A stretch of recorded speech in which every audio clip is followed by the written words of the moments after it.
সিঙ্গুরের একটি অতি পরিচিত গলি। এই গলিকে চেনেন না এমন মানুষ সিঙ্গুরে খুবই কম আছেন। বিশেষত যারা 70, 80 বা 90 দশকে সিঙ্গুর মহামায়া স্কুল বা সিঙ্গুর গার্লস স্কুলে পড়েছেন তারা অবশ্যই এই গলিটিকে চেনেন।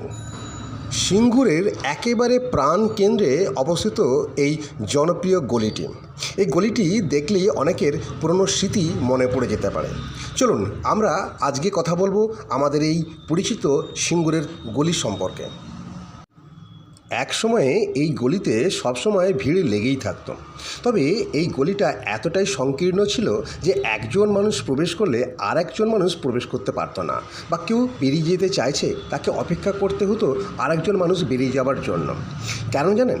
কারণ এখনকার যুগে প্রত্যেকের হাতে একটি করে স্মার্টফোন আছে। আমরা ফোনে বা হোয়াটসঅ্যাপে বন্ধু বান্ধব আত্মীয় স্বজনদের সঙ্গে যোগাযোগ করতে পারি, কিন্তু তখন সে সময়টা ছিল না। তখন আমাদের একমাত্র উপায় ছিল পোস্ট অফিসে আমাদের চিঠিপত্রের মাধ্যম দিয়ে, এবং এই বিল্ডিংয়েই অবস্থিত ছিল সিঙ্গুরের সেই পুরানো পোস্ট অফিস। এই বাড়ির দোতলাতেই ছিল সিঙ্গুরের সেই পুরনো পোস্ট অফিস। জায়গাটা বিশেষ বড় ছিল না, সরু একটি সিঁড়ির মধ্য দিয়ে আমরা উঠে আসতাম দোতলায়। সেখানে দেখতে পেতাম 2 বা 3টে রুমের মধ্যে এই পোস্ট অফিসটা সাজানো থাকতো পোস্টমাস্টার, পিয়ন এবং পোস্ট অফিসের কিছু এজেন্ট। পোস্টমাস্টার এবং অন্যান্য কর্মচারীদের ব্যস্ততা আমাদের চোখে পড়তো সেই সময় বিভিন্ন প্রান্ত থেকে চিঠি আসা, বিভিন্ন প্রান্তে চিঠি যাওয়া, এবং তাদের ওপর যে স্ট্যাম্প মারার আওয়াজ, সেটা সত্যিই আমরা যেন অনুভব করতে পারতাম। কিন্তু আজ সবই অতীত। এই গলিটি যেন বয়স্ক মানুষের মতো তাকিয়ে আছে সিঙ্গুরবাসীর দিকে। কবে তারা আবার ফিরে আসবে? না, তারা আর ফিরে আসবে না, কারণ এই পোস্ট অফিস এখন স্থানান্তরিত হয়েছে বিডিওর সংলগ্ন একটি বিল্ডিংয়ে। হ্যাঁ, এই যে বিল্ডিংটি আপনারা দেখছেন, বিডিওর প্রবেশের একদম ডান দিকে নতুন একটি বিল্ডিংয়ের মধ্যে অবস্থান করছে আমাদের বর্তমান সিঙ্গুরের পোস্ট অফিসটি।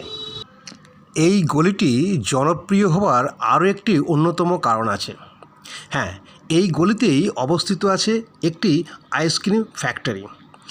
যখন আমরা পোস্ট অফিসে বিভিন্ন কাজে আসতাম, সেখানকার কাজ মিটিয়ে নিচে নেমে এই ফ্যাক্টরি থেকে খুব অল্প দামে আমরা আইসক্রিম পেতাম।